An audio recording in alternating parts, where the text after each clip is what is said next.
Welcome to our giant veg channel. We've just popped down to see Ian Neale and we've just come down to have a look at his giant vegetables.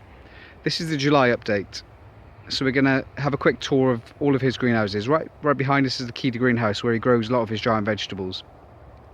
Out in the fields here we've got rows of cabbages, and also we'll pop over to see the marrows in a second. So we've agreed now to sponsor two new classes at the Malvern Autumn Show, which is the UK Giant Vegetable Championships held the last weekend of September. The two new classes are going to be the red cabbage class and also the bell pepper class. So we'll hopefully get some new exhibitors into the giant veg world.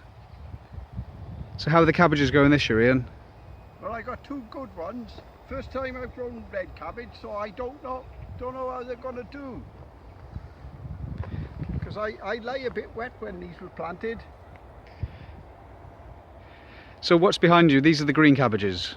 There's the green cabbage which Dave Thomas gave us the seed a couple of years ago, and we seeded a couple down. So there's one that's looking pretty impressive. It's the one in the middle. Those two there, which are big, were started in air pots.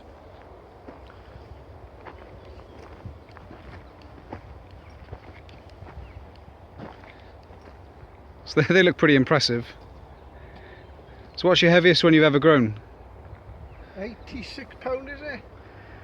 So the world record's just over 124 pounds, which is held by Scott Robb, and we've got a long way to go to get that, haven't we? We have. So what have you been feeding these with? Poultry pellets and some calcium nitrate. And bloodfish and bone as my base fertiliser. So that's just basically increasing the nitrogen for the leaf growth. Exactly. So we'll pop over now to have a look at your marrows.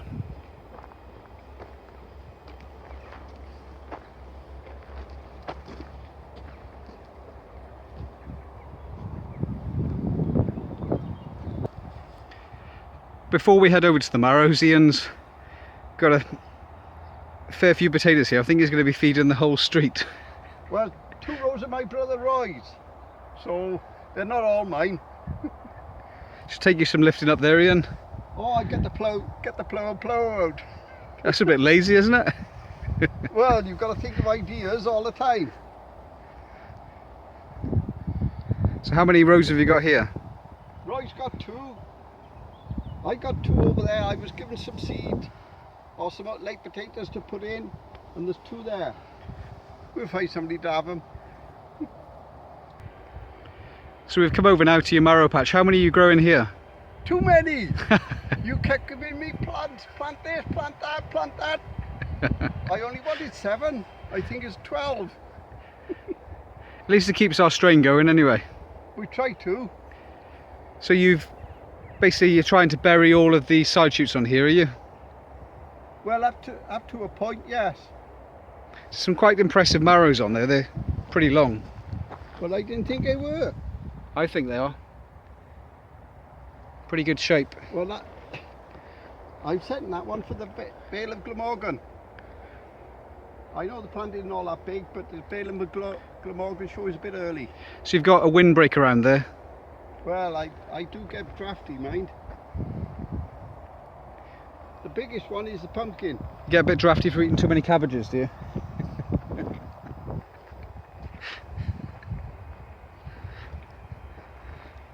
So this is a pumpkin here. That's a pumpkin here. Have you managed to get any to set? I haven't tried yet. There's one there, I'd probably set him. Broke his leaf now. And then these are the later marrows here. Yeah, the ones you kept giving me. You got a bit of mildew on them as well. No, we've got to get spraying. It's because of the cold damp nights. That's incredible. It's very early for mildew, isn't it? For me it is, yes. And then these here are all of the other marrow plants that I give Ian. So he's got far wetter soil than ours, so he needs the plants much bigger before they go into the ground, because wet soil is cold soil.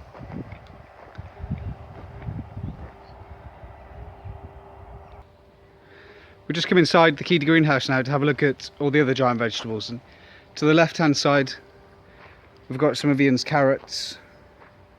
It's over 100 degrees in the greenhouse today, so you can just see they're wilting quite a bit.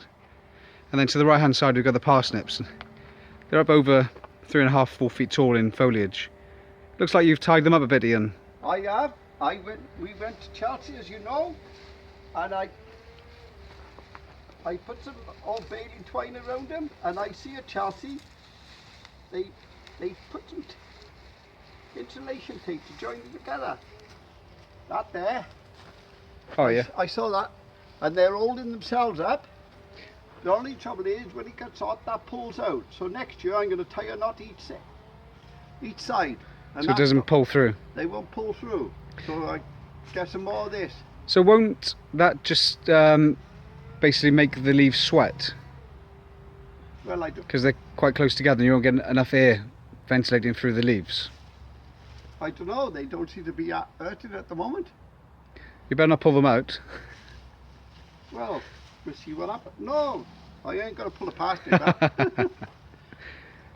So you've had one disaster on your carrot. Have you rotten or? No, he gets that fly disease. Although they've been sprayed umpteen times. What fly disease is that? Carrot? I don't know what it is. I went to Medway Williams. What's the cure of this? He said a bottle of spray. So it's some sort of creature brings a virus across to him. And I see it out in the eating carrots as well. Okay, so we're going to go and have a look at your tomatoes. It's pretty warm in here. Well, there's the best tomatoes down there behind you. So these are the cuttings that I give you? There's 6 cuttings. So that's Fabrice's 8.41 pound. I don't know, and I think all those others were plants then, were they? Or seedlings? Actually that's Dan McCoy's, isn't it? 8.41 pound. Fabrice's last year was 8.36, so Yeah. just about to see the label there to the right hand side.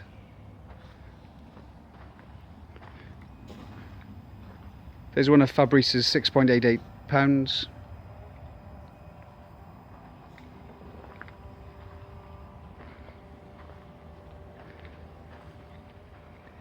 That's a mixture of Malvern and Peterborough. So you've got some mega blooms coming on these. I know it is. I've got to pollinate them. What, with your vibrator? No, the trouble with that vibrating machine, it don't cross-pollinate. It only self-pollinates. So what I'll do, I'll go back to the old-fashioned way. What, with a paintbrush? Well, paintbrush, I'll rip the flower off, take a flower off a different one. I've been doing that on ours to cross-pollinate, because you get the pollen in And just the flower. Try and, So how did you do that again? well, I just wriggled it about on it. Just give it a little wiggle, is it? Just give it a little wriggle, aye. Do you know I was told that about when I was about 5 years old about cross-pollinating mallows? And now look at the size of you. So we've got some cucumbers over here. That's out of my seed a couple of years ago. The tall ones for the Vale of Glamorgan show. And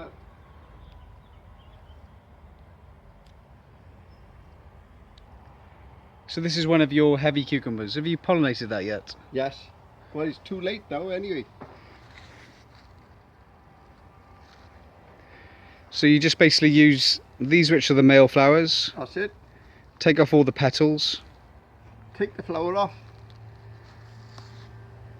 Take the flower off like you do with the marrows. And dust it round the female. so you're going to show us what you do? Well, he's a female flower.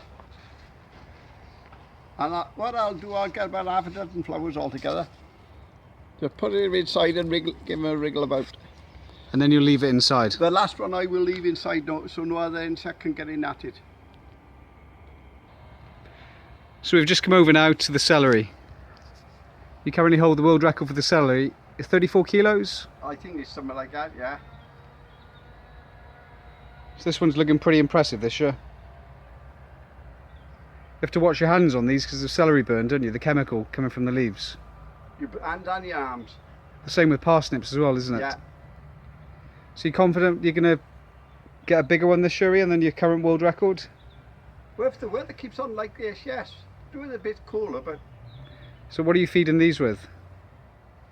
a 312. Okay. And then a foliar feed? I am fully fed these, but I do use Shropshire seaweed all around everything else. I'm trying to... So that's pretty much a foliar feed? Yes, well it is. I do use Shropshire seaweed for So you fibbed a little bit there, Ian. I do use Shropshire seaweed for foliar feeding this time of year. In the spring I use it for watering. But later on in the summer I think they want something a bit stronger, so I use Shropshire seaweed for foliar feeding. So what else we got here? We got beetroot and long cucumbers. So there's a long cucumber. That's a long cucumber. So I'll have to come along and pollinate that one. So do you want to show us how you do it on the long ones? Well, I try and cross pollinate them. The thing is, this one could be a long one, so I'll do the same with that. I try and get the biggest flower I can find.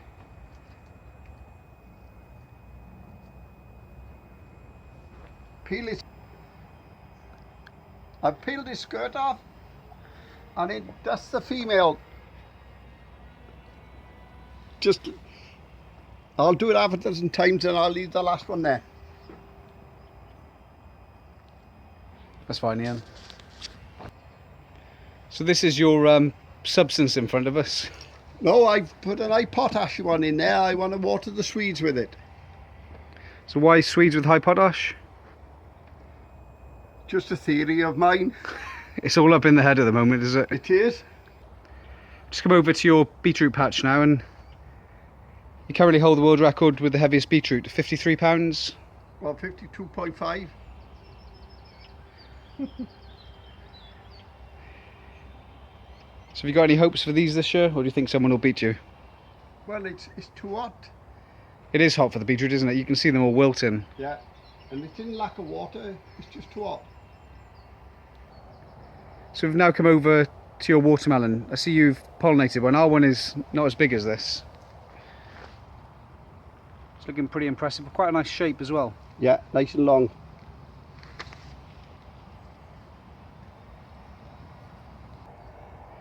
The plant is looking quite healthy this year. You've grafted onto a gourd, I see. I have. All my cucumbers and cantaloupe melons have.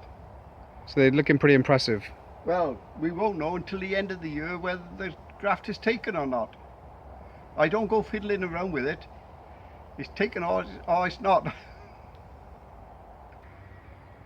So we've just come over to your Swede patch now. You've had a couple of casualties with the Swede. Yes. I hear David Maunder's had one casualty, slightly going rotten. Yeah. I think it's a bit earlier than normal. Because the cold nights, the temperatures between day and night can be 60 degrees in the tunnel. So the variance of temperature has caused Yes, it. that's what I put it down to. So this one looks pretty high. He's not bad at the moment. So you currently hold the world record at £118. Yes. Do you think you'll get there this year? No. Scott Robber's not growing for a couple of years, so looks like... We'll keep the record in a couple of years. Well, you never know. David Thomas, Peter Glazebrook, David Maund, they're all looking at challenging your world record, Ian. Well, everybody is. I'm looking at it. But you just said you're not gonna get it this year. Well, no, but no. So the competition's open this year then. It's open all the time. But we still got 3 months. So that's a tour of Ian's Keeda greenhouse and outside. A lot of these are going to a number of the giant vegetable shows dotted throughout the UK in 2016. The first one is Harrogate, and then we've got Malvern Autumn Show, and then Peterborough, and then after Peterborough we've got the Aberglasney Gardens. So hopefully ourselves and Ian will be able to provide some giant vegetables from Wales. I don't know if ours will be as big as his, but you never know until the day. We'll provide another update from Ian in the next few weeks, so keep an eye on our YouTube channel, subscribe to our channel, tell your friends about our channel, and then hopefully we'll get more people interested in growing giant veg. And maybe one day you'll be just like this man standing in front of me. with multiple world records. I'm not going to live forever. Keep trying. Took me 5 years to win my first prize. And we used to travel 200 miles over in Spalding. And that was 200 miles each way. My dad used to go up with you then, didn't he? He did. It's come on a long way since then, Giant Veg. It has.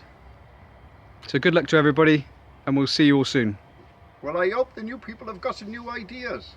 There's plenty of ideas on the Giant Vegetable Community Facebook page. Yeah, I know, but we But you're want not some on new there. ideas. But you're not on there, Ian, so you're not going to get any ideas. You've got enough of your own.